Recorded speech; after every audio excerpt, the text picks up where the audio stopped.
Jaya Radha Madhava Kunja Bihari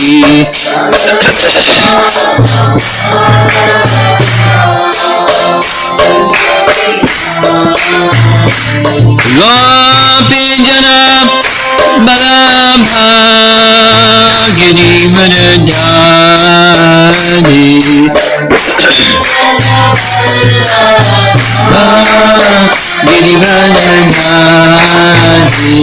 Gopi Jana Balabha Giri Vṛndāvana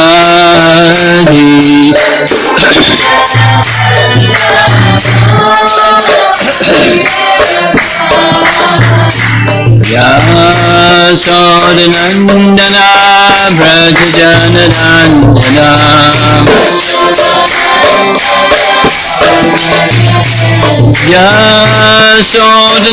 Yasodhanandana Vrajajanandana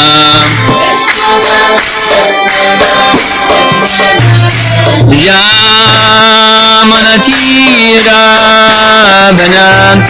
Vanachari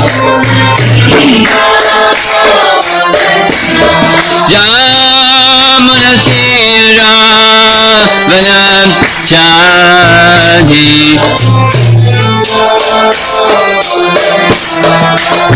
Jaya Radha Madhava Kunja Bihari Radha Madhava Kunja Bihari Jaya Radha Madhava Kunja Bihari Madhava Kunja Bihari Gopi Jana Balabha Giri Vṛndāvana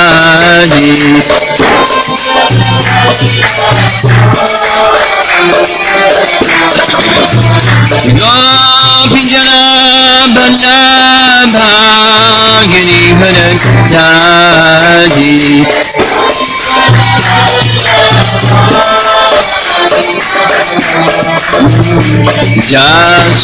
Yasodhanandana Vrajajanandana Yasodhanandana Vrajajanandana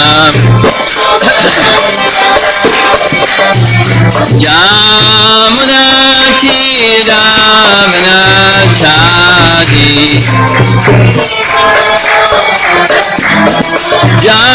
Yamanatira Vanachari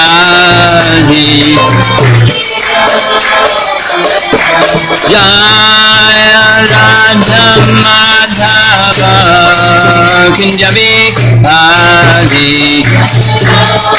Madhava Kunja Bihari Jaya Radha Madhava Kunja Bihari Madhava Kunja Bihari Jayo Vishnu Pad Paramahamsa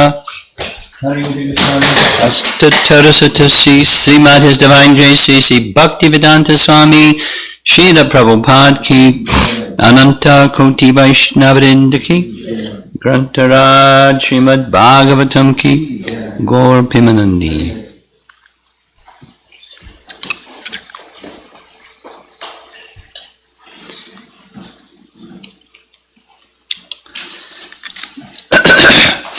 Om Namo Bhagavate Vasudevaya. Om Namo Bhagavate Vasudevaya. Om Namo Bhagavate Vasudevaya. Om Namo Bhagavate Vasudevaya. Om Namo Bhagavate Vasudevaya. We're resuming Akrūra's journey from Mathura to Vṛndāvana, contemplating meeting Krishna. And so far, it's been a wave of, according to our acharyas, sanchari bhavs, this emotion, that ecstatic emotion, next ecstatic emotion. And his thoughts are going to continue, but this one is a little different. It's not just an ecstatic emotion, it's some pretty heavy philosophy. So, put on your philosophy cap, here we go. Text number 11, 10:38:11. He, Krishna, he is the witness of material cause and effect, yet he is always free from false identification with them. Them means cause and effect. By his internal potency, and this is an important phrase, by his internal potency, sva mayaya, by his internal potency. There's also sva tejasa in the same verse, his personal potency, his material creative potency. So, by his internal potency, he dispels the darkness of separation and confusion. We'll hear about separation and confusion. Vida, the idea of being separate, and Brahma, B-H-R-A-M-A, bewilderment. So, by his internal potency, he dispels the darkness of separation. Separation. Now, living entities are separated material energy, bina, prakriti, astada. But the word is not bina, it's vida.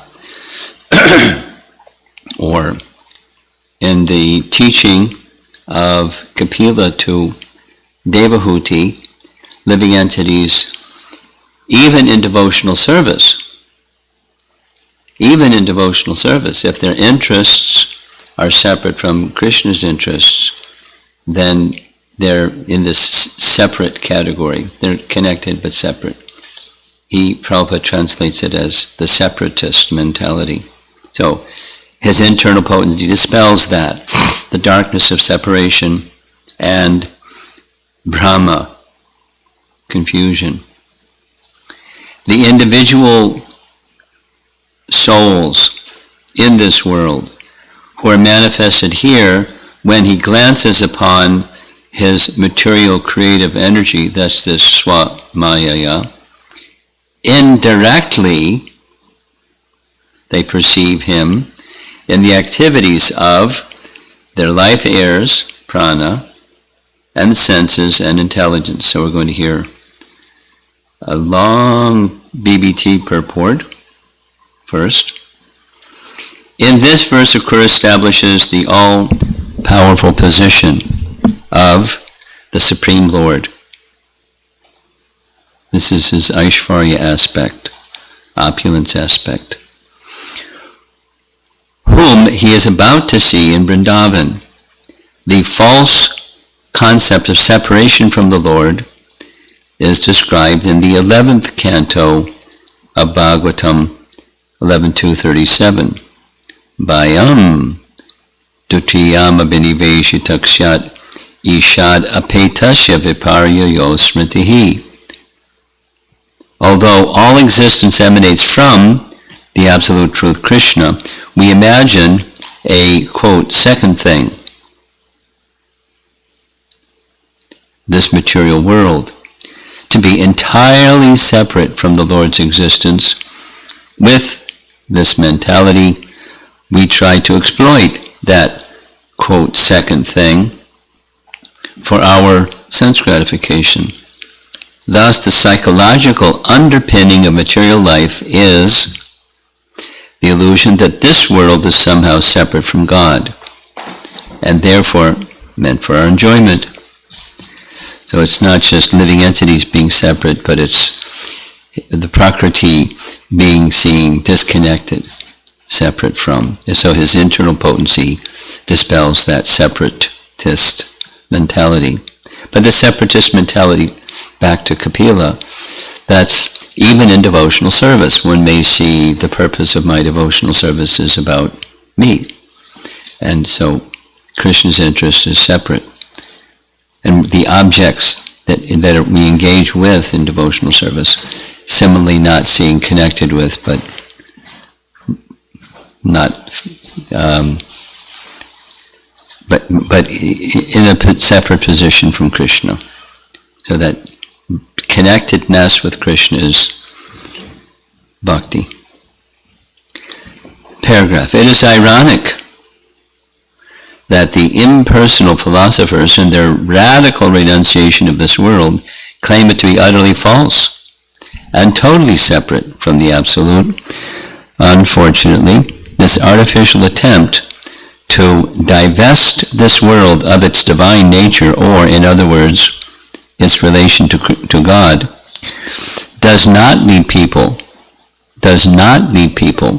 to utterly reject it, but rather to try to enjoy it. While it is true that the world is temporary, and thus, in one sense illusory, the mechanism of illusion is a spiritual potency of the Supreme Lord. You can't be in Maya without the Lord giving some potency to be in Maya. That's irony, isn't it? Realizing this, we should immediately desist from any attempt to exploit this world. Rather, we should recognize it as God's energy. We will actually give up our material desires only when we understand that this world belongs to God and is therefore not meant for our selfish gratification. Paragraph. The word abhiyate here refers to a process of surmising the presence of the Lord through meditative introspection. Abhiyate. This process is described in the second canto of the Bhagavatam 2.35, which reads, Bhagavan sarva bhuteshu lakshita svamana harihi drishyam buddhi adibhir drashta lakshanayar anu mapakai. Translation. The personality of Godhead, Lord Sri Krishna, is in every living being, along with the individual soul, and this fact is perceived and hypothesized by our acts of seeing and taking help from the intelligence. That's a very interesting verse, a really fascinating purport. Paragraph. Akrūra states that the Lord is free of the egoistic pride afflicting ordinary embodied souls. Yet, the Lord appears to be embodied like everyone else, and therefore someone might object to the statement that he is free of egoism. Srila Vishwanath Chakravarti comments on this puzzle as follows, quote, how can we distinguish between being free of false ego and being afflicted by it? Quote, if a living entity is situated in a body, argues our objector, he will encounter the unhappiness and confusion that occur within it, just as a person living in a house, whether he be attached to it or not, cannot avoid experiencing the darkness, warmth, and cold that occur within it, unquote. I'll read it again. This objection is answered as follows. By his internal potency, the Lord dispels the darkness of ignorance along with the separateness and bewilderment it produces. So let's read it again. It's an interesting paragraph. Starting at the beginning of the paragraph, Akrūra states that the Lord is free of the egoistic pride afflicting ordinary embodied souls. Yet, the Lord appears to be embodied, like everyone else. And therefore, someone might object to the statement that he is free of egoism. Srila Vishwanath Chakravarti Thakur comments on this puzzle as follows, quote, "How can we distinguish between being free of false ego and being afflicted by it? For example, if a living entity is situated in a body," our objector will argue, "if a living entity is situated in a body, he will encounter the unhappiness and confusion that occurs within it, just as a person living in a house, whether he is attached to it or not, cannot avoid experiencing the darkness, warmth, and cold that occurs within it." This objection is answered as follows. What's that? By his internal potency, the Lord dispels the darkness of ignorance, along with the separateness and bewilderment it produces. So it's this protection of the Lord, and anyone who is connected with him as well, is by the agency of his internal potency. The darkness of ignorance goes away, sense of separateness goes away, bewilderment goes away.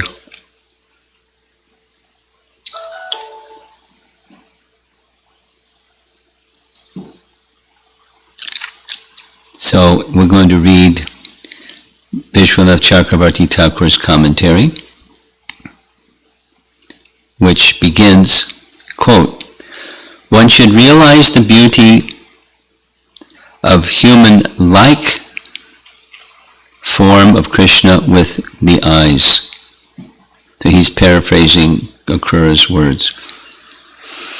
Krishna is now in Nandagram, but as he resides in the heart, he can be realized through inference, like me. There exist many people everywhere who must see him in this way. He is the seer of the good and bad actions of all jivas. Though residing in all bodies, he is devoid of false bodily identification. Aham rahitopi. Though the jiva has false identity, he, Krishna, resides in all entities, devoid of false ego, as the witness of everything. Unquote. That's paraphrasing, summary, the Akrūra's verse. So then he poses a question. Why should there be consideration of having or not having false ego? As long as one is situated in a body, he must be subject to sorrow and delusion. If one is situated in a house, whether attached or unattached, he'll experience darkness, hot or cold. Then the reply, quote, "By the Chit Shakti or Sva Tejasa," because that's in the verse, Sva Tejasa, that's, he's equating, it takes a while to get used to how our acharyas use terminology, or anyway, so Chit Shakti is used interchangeably with Sva Tejasa, that's his potency, and it's also, we're going to hear, it's used interchangeably with Yogamaya.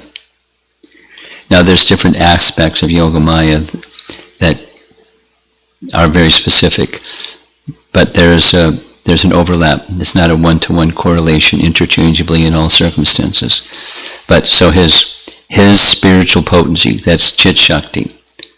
That's standard. Chit Shakti means spiritual potency.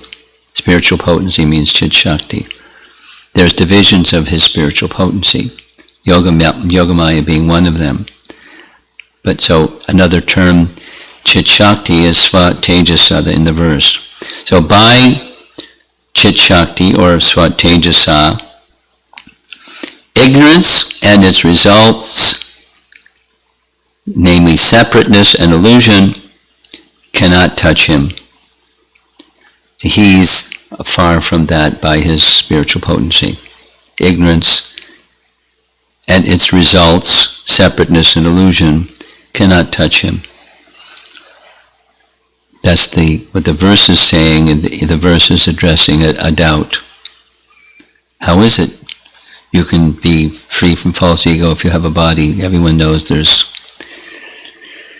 it's like, you're in a house, you may not be attached to it through false ego, but you experience it's hot or cold or light or dark.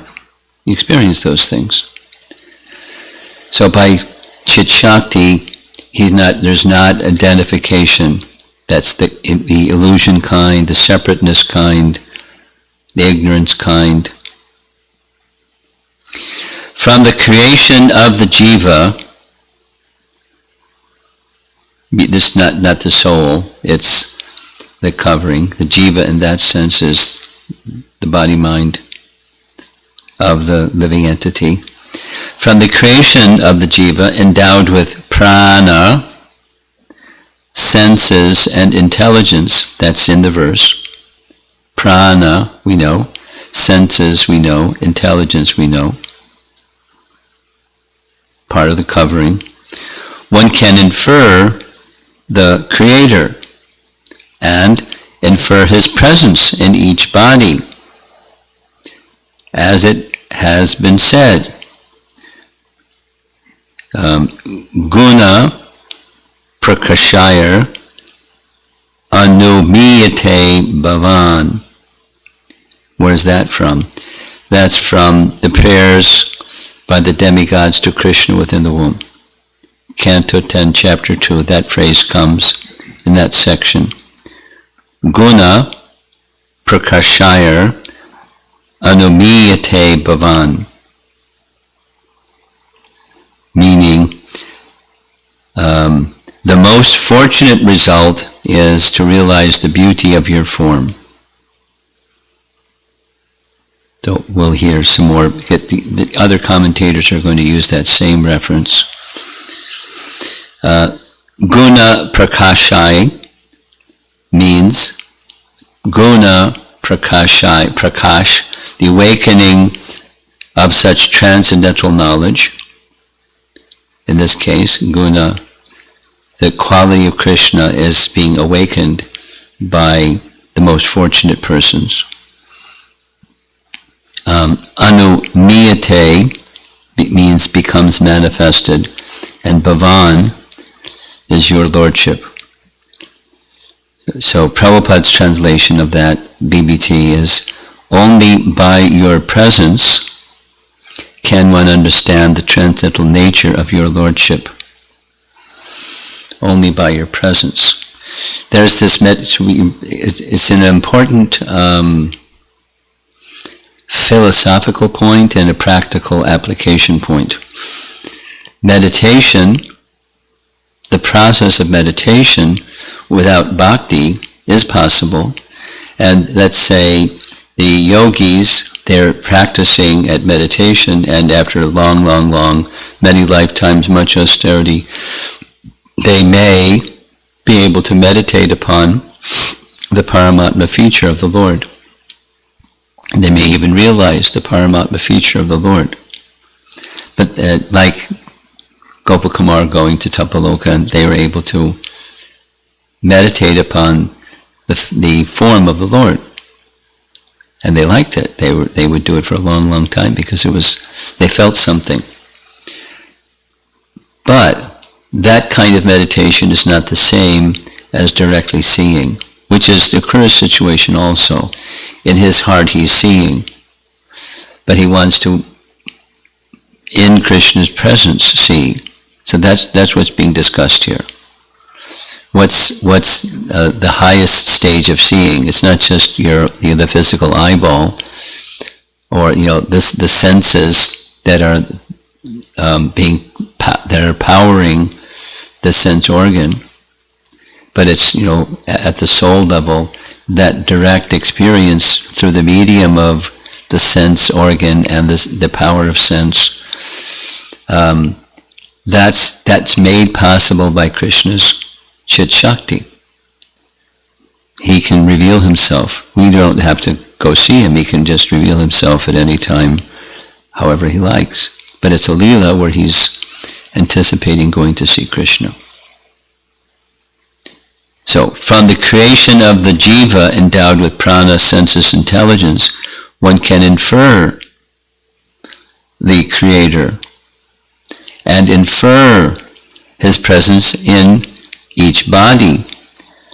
As it has been said, guna prakashayar anumiyate bhavan, meaning the most fortunate result is to realize the beauty of your form. So we're going to hear some more. There's commentary next by Jiva Goswami, who writes, 3 verses are joined together. So that's 11, 12, and 13. 3 verses. 3 verses are joined together with the main clause in verse 13, which is, he appeared in the Satvata dynasty. So, Akrūra is also in the Satvata dynasty, or the Yadu dynasty. It's another term.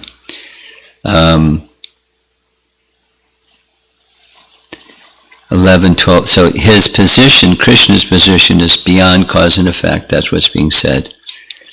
And he's the source of the cause and effect, but he's not attached to the cause and effect. And he has his spiritual position always, whether it's in the creation or appearing in the Satvata dynasty or whatever. He's clear. He's transcendental. He's not just a family member or relative. He's not just the cause of cause and effect, but he is not at all identified with it. He's expanding on Krishna Tattva. So here's the BBT translation of text 13 of this chapter. That same Supreme Lord has descended into the dynasty of the Sattvatas to delight the exalted demigods who maintain the principles of religion he has created. Residing in Vṛndāvana, he spreads his fame, which the demigods glorify in songs, and which brings auspiciousness to all. So with relation to text 13, in that little phrase, he appeared in the Satvata dynasty, Sridhar Swami says that these verses answer the objection. What's the objection? If Krishna enjoys and performs actions like us, how can he be considered Vishnu? Sridhar Swami is saying these verses are responding to that doubt or question or perspective. So how he is all-pervasive while he is appearing in a human-like form as a member of a certain dynasty and does things that he does. How can we say that he's Vishnu? It's answering that question.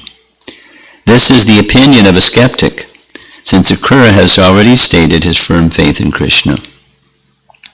Paragraph. Krishna is the agent in the creations of Maya. And that's the lot. Cosmic manifestation and all of its diversity. Krishna is the agent in the creations of Maya, which attains ability by his glance. In glancing, he is devoid of absorption in the task. Aham rahitaha. By not being absorbed, he is completely different from the jivas. because we get absorbed in Maya.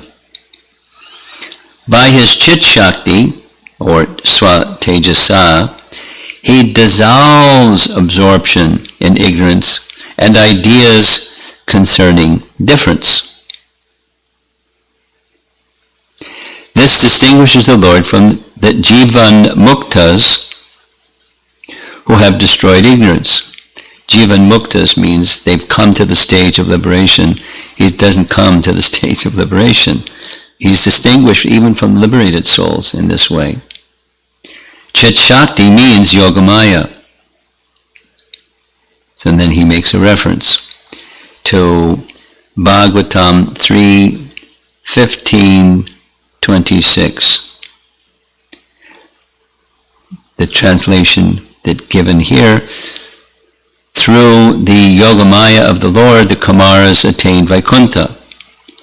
So that 3:15-26, that's the Kumaras are at the gates of Vaikuntha.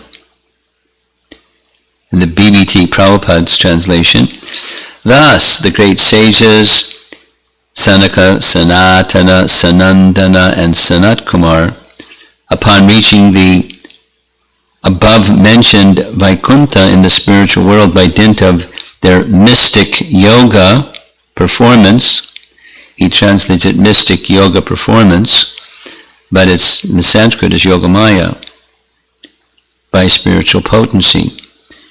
And Bālena, by the influence of Yogamaya, or spiritual potency, he has attained Upetya.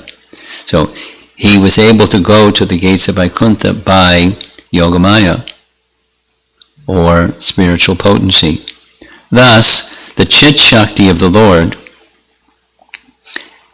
and his direct presence are not different. So either way, the Kumaras going to the gates of Vaikuntha, or the Lord manifesting himself before someone. Either you go or he goes. It's dependent upon his Chit Shakti, and not otherwise. You can't go there, and you can't see him here. Although he's all pervasive, that's the Vishnu part. The Shakti causes destruction of ignorance, that's Chit Shakti.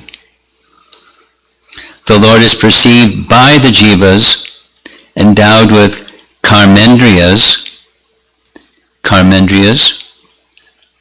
the indriyas of karma, working senses, karmendriyas.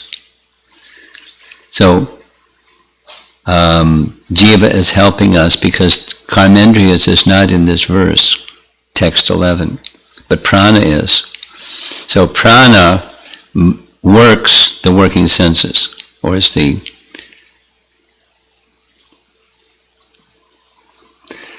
prana powers or moves the working senses. You would say it negatively. Your working senses can't move without prana. He's got to go.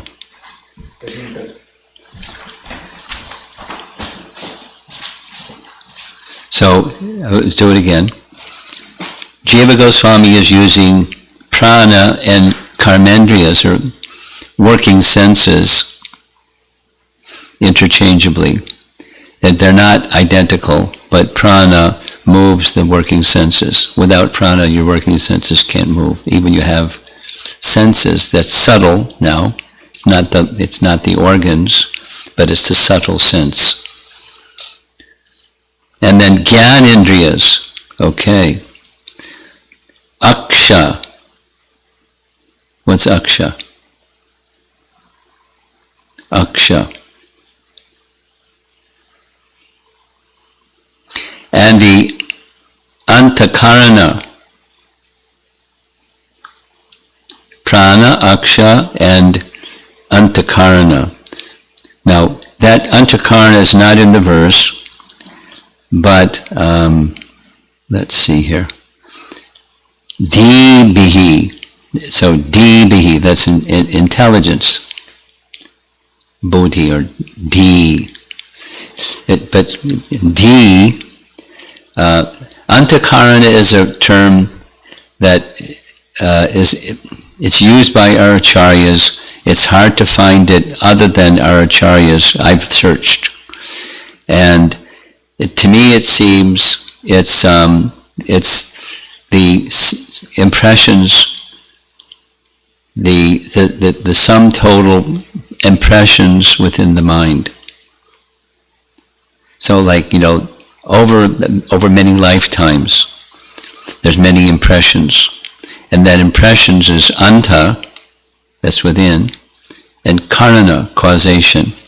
So we do things impelled by antakarana,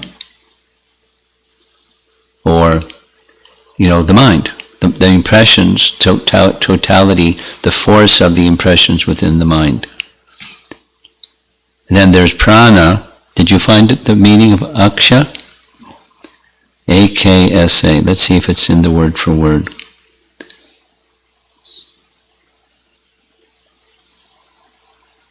Yeah, the senses. The senses. That's in the word for word. Aksha is the senses. Aksha. That's what it says here. Maybe there's other meanings. Huh? Yeah, that's right. That's right, thank you. That's right. Aksha. Yeah. How did I miss that? Okay, now back to where we were. Aksha. The Lord is perceived by the jivas endowed with, so the jivas are endowed with prana, aksha, and divihi. So, life, air, senses, and the mind. So one can say it negatively or reverse. One can perceive the Lord through all three of them, but it's indirectly.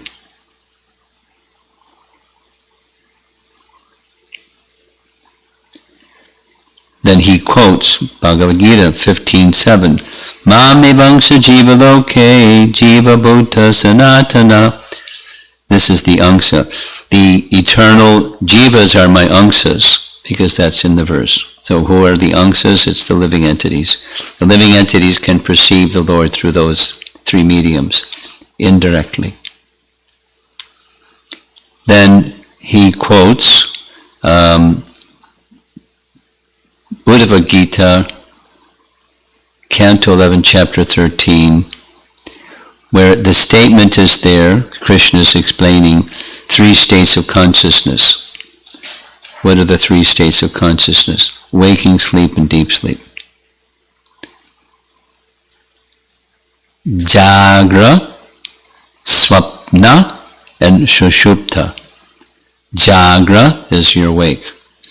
Swapna, your sleep. And Sushupta, deep sleep. Waking, sleeping, and deep sleep, the three functions of the intelligence, are caused by the three gunas. The jiva is ascertained to be different from these three states, since it is only the witness of them. That's his translation of 11.13.27. Thus, in this verse, Atman refers to the jiva. All of that was to make that declaration. The angsa and the jiva, and that's what was being referred to.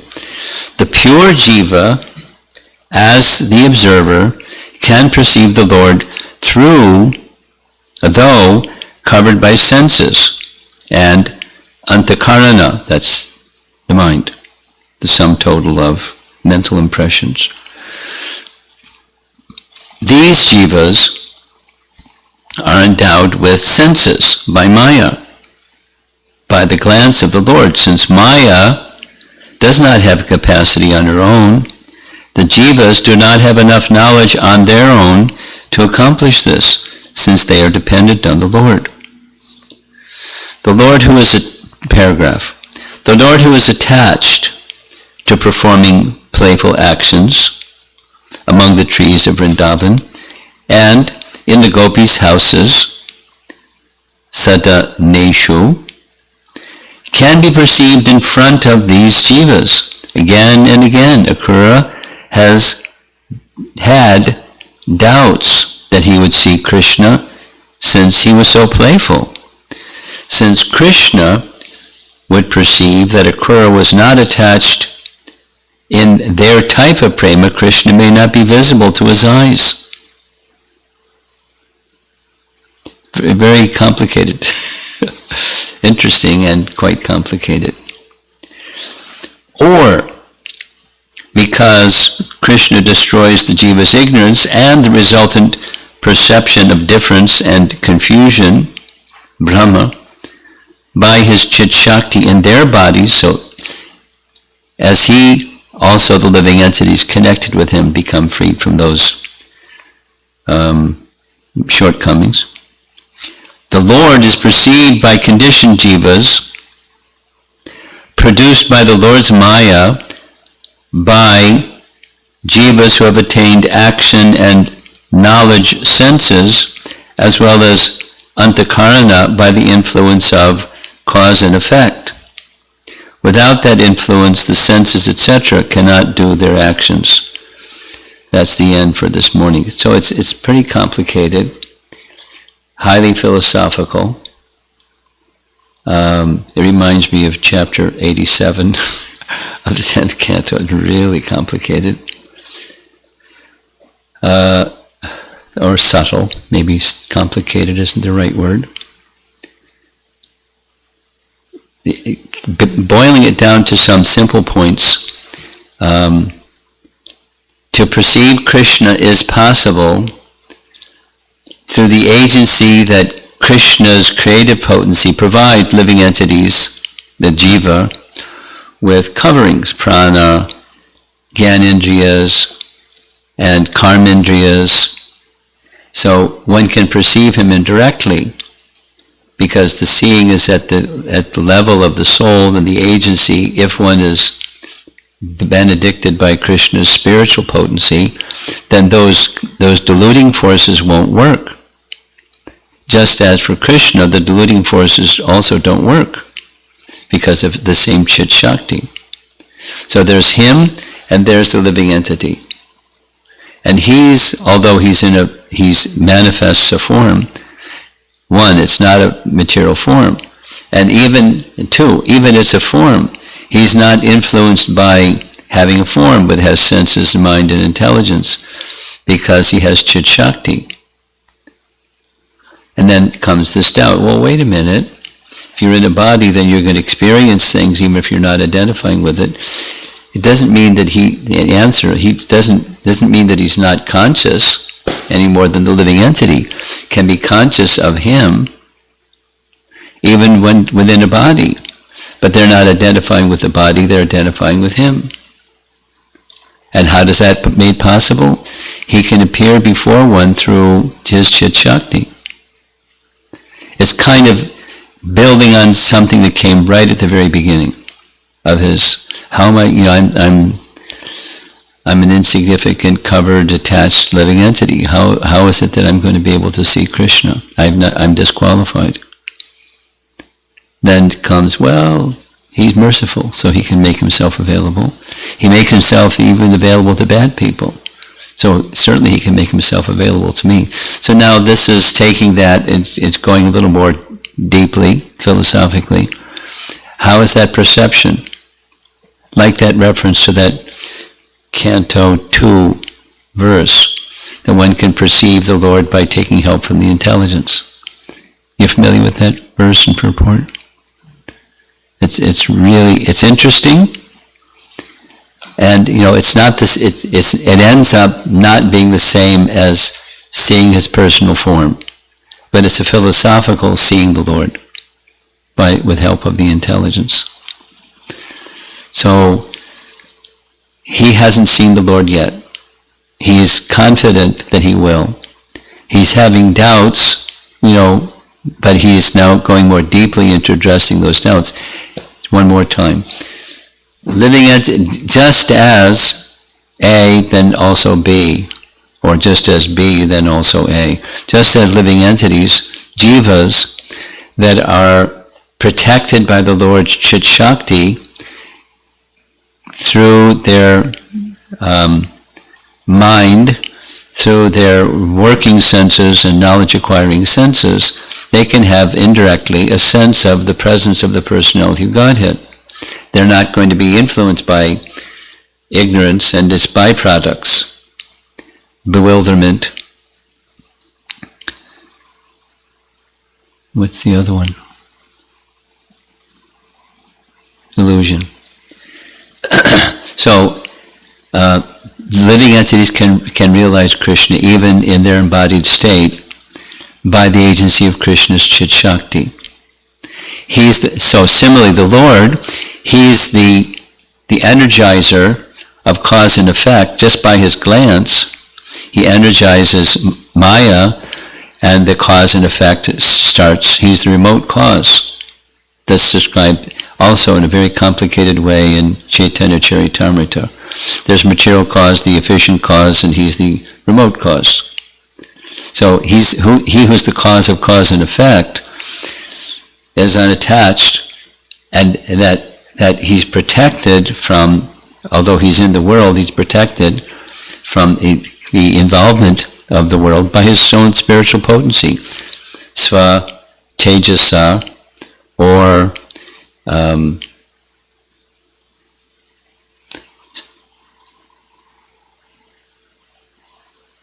what's the other term? Sva, Tejasa, Chit Shakti, and then this other, the other reference is being made that 4 Kumaras were able to see the Lord because of Yogamaya. They attained that state by Yogamaya. In other words, you can't go to the gates of Vaikuntha without the Lord's potency. So in that case, the Yogamaya means it's interchangeable with Chit Shakti. You can't go to Vaikuntha, you can't see the Lord anywhere or see Him at the gates of Vaikuntha without spiritual potency. So one can, by spiritual potency. It's by we're dependent. So He's recognizing, Akrūra is recognizing, I'm dependent, but the Lord is merciful, and He has spiritual potency, and He can make it possible for even covered people to see Him. So that's just the philosophical elaboration on something that came at the beginning of his prayers, at least as far as I can understand.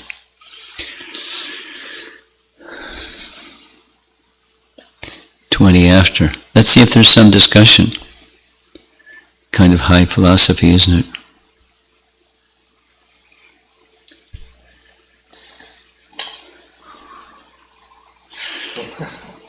Everyone's scratching their heads like, what was all that about?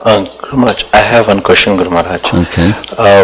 Guru Maharaj, you mentioned that Krishna can make us to see Krishna, basically. Yes.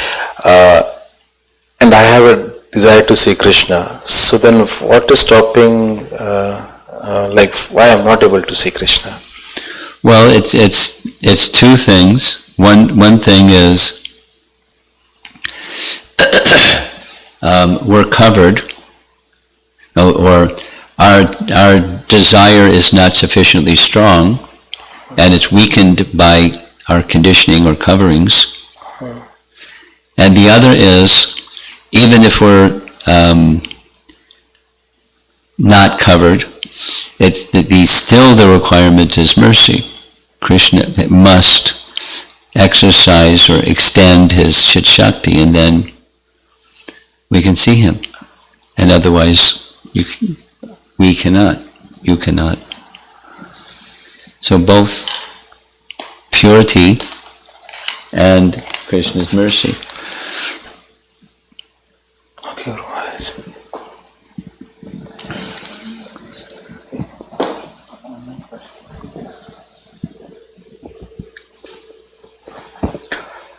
Are there some online questions?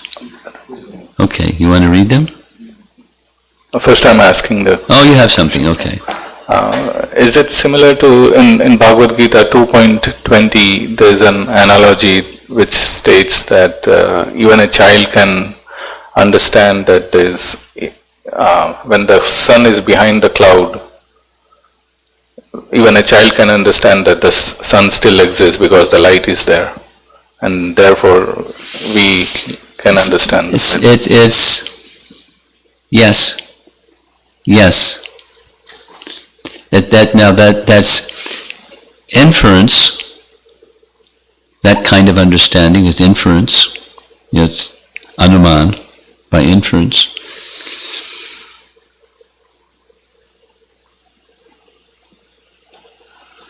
There may be some, difference, subtle difference between what's being said here and that metaphor, and I'd like to think about it, but I consider carefully. But it sounds, that's certainly quite similar, if not identical. Okay? Online? Just one.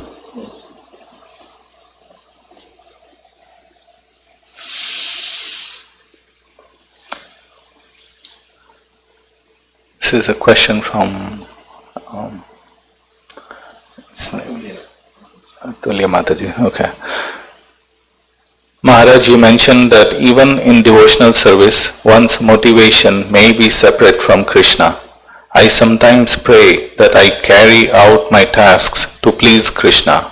How to overcome separatist mentality towards Krishna while rendering devotional service?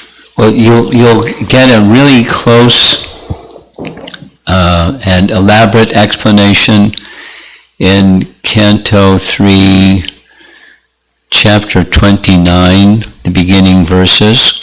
It describes devotional service influenced by the modes. The short answer is by coming to the mode of goodness, where ignorance and passion become reduced. And we know from Canto 1, Chapter 2, how ignorance and passion are reduced. It's the verses that directly describe. And it's by the process of hearing and chanting. Of course, there's a qualitative aspect of hearing and chanting that reduce ignorance and passion. And as ignorance and passion mode in our life reduces, then goodness becomes more prominent, and then the separatist mentality also subsides. And then beyond goodness is totally pure. That's the how-to. Okay? That's it. Srila Prabhupada ki.